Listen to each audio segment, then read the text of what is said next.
rantse da kabarin annabi ga waya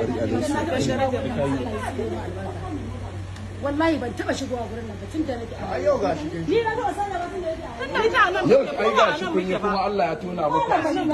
duk kayan mu da sai da muka mata suke magana ba ruwan mu wallahi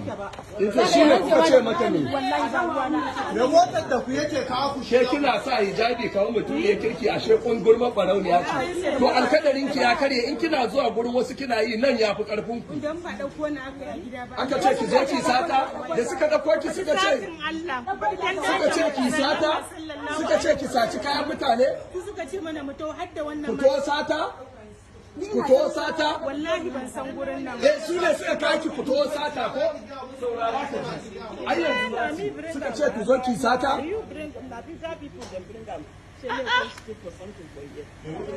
duk ga sunan kungar mayan barayi ne suna shiga kantinan mutane su ɗebi hankalin mutane su sata yawa sai su zo da direba ku bar shi a wajen motar da suka zo da ita wace iri ce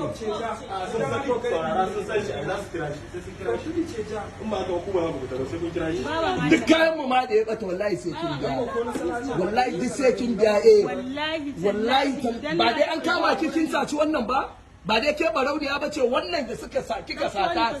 suka ce ki zo ki sata wai ba tare muke da ku bane dan kabarin annabi ni